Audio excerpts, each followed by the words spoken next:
अमनेर तालुक्यातील ताज्या बातम्या व ठळक घडामोडींसाठी पाहत राहा JBN महाराष्ट्र।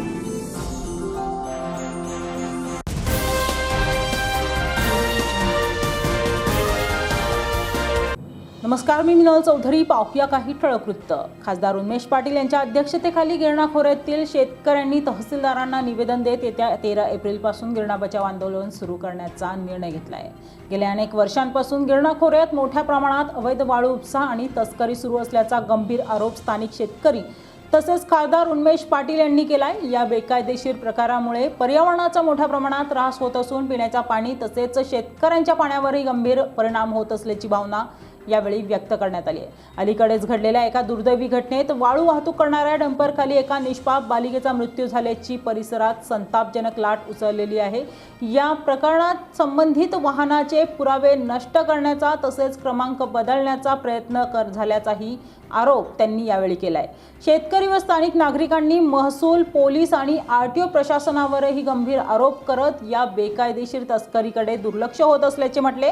काही प्रभावशाली घटकांच्या दबावाखाली प्रशासन काम करत असल्याची शंका व्यक्त करण्यात आली असून संपूर्ण प्रकरणाची सखोल चौकशी करून दोषींवर कठोर कारवाई करण्याची मागणी होत आहे। गिरणा खोऱ्यातील शेतकरी, पर्यावरणप्रेमी आणि विविध संघटनांनी एकत्र येत या गिरणा बचाव आंदोलनाला व्यापक स्वरूप देण्याचा निर्धार व्यक्त केलाय। केवळ निवेदनापुरते आंदोलन न ठेवता यावर शाश्वत तोडगा निघावा यासाठी प्रयत्न करण्यात येणार असल्याचे सांगण्यात आले। याच पार्श्वभूमीवर येत्या 13 एप्रिल रोजी भव्य मोर्चाचे आयोजन करण्यात आले असून प्रशासनाने तात्काळ ठोस पावले उचलावीत, अन्यथा आंदोलन तीव्र करण्याचा इशाराही या प्रसंगी देण्यात आला आहे।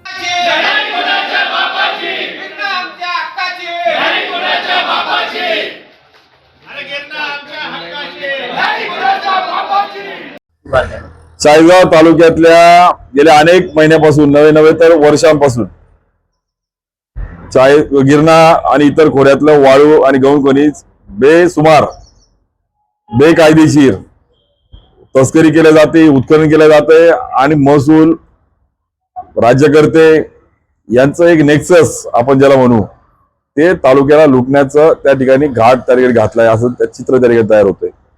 आणि परवा तर या सगळ्यांच्या वर जाऊन एका बालिकेला या वाळूच्या डंपरने चिरडून टाकण्याचं पाप त्या ठिकाणी करण्यात आलं। चिरडल्यानंतर त्या बालिकेवर PM आणि अंत्यसंस्काराची तयारी होत नाही, तो पाहतो प्रशासनाने त्या डंपरमधली वाळू खाली करून त्याचे नंबर बदलून पंचनामा करण्याचा जे त्या ठिकाणी षडयंत्र केलं ते तर टाळूवरचं लोणी खाण्याचा प्रकार त्या ठिकाणी होता। आणि मग हे महसूल प्रशासन, पोलीस प्रशासन, RTO प्रशासन कुणाच्या दबावाखाली काम करतंय? कोण राज्यकर्ता यांच्यावर दबाव आणतोय? कोण या सगळ्या वाळू तस्करी करणाऱ्यांना आश्रय देतोय? कोण हा झाडीतला शुक्रचारी की जो तालुक्याला लुटतोय? त्या प्रवृत्तींना कुठेतरी आवर घातला गेला पाहिजे। आणि म्हणून शेतकरी 80-85 वर्ष वय असलेले आज काही शेतकरी गिरणा खोऱ्यातले आज या ठिकाणी आले।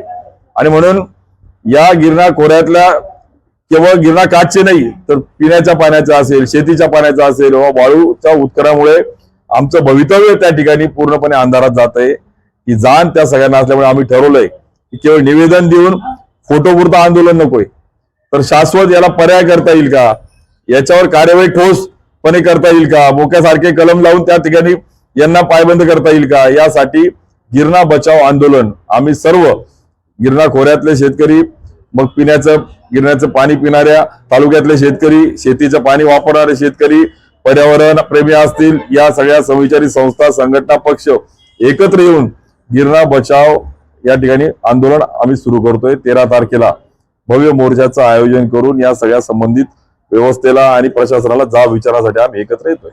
दादा, ती वाळू जी खाली करण्यात आली आणि त्याच्यानंतर एक आरोपीही वाढवण्यात आलाय, काय माहिती आहे?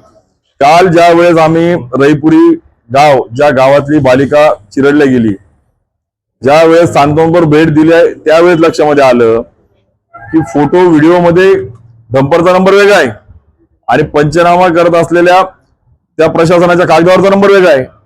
आणि मग त्यावेळेस आम्ही SP आणि PI ला जाब विचारला, त्यावेळेस आज त्यांनी तिकडे आरोपी वाढवला, त्याची त्या ठिकाणी दखल घेतली। म्हणजे इतकं सुस्त प्रशासन, एकीचा जीव जातोय, तालुका लुटला जातोय आणि तिकडे प्रशासन केवळ तेही बघायला तयार नाही नक्की नंबर खरे का खोटे। आणि म्हणून हे मोठं एक नेक्सस आहे. हे एक मोठं लोकप्रतिनिधी, राज्यकर्ते, प्रशासन हाताशी धरून, त्यांच्या बगलबच्च्यांना हाताशी धरून हे तालुक्याचं वैभव लुटण्याचं काम जे सुरू आहे हे तालुका कदापि सहन करणार नाही. आणि म्हणून यासाठी आम्ही सगळे एकत्र येऊन या विरुद्ध लढा पुकारतोय. बातमी इथेच थांबूया. ताज्या अपडेट्ससाठी www.jbnmaharashtra.com या आमच्या वेबसाईटला लॉग इन करा. तसंच यूट्यूबवरील आमचे व्हिडिओ पाहायला विसरू नका आणि गुगल प्ले स्टोअरवरील JBN न्यूज ॲप डाउनलोड करून JBN Maharashtra news channel live पहा. नमस्कार.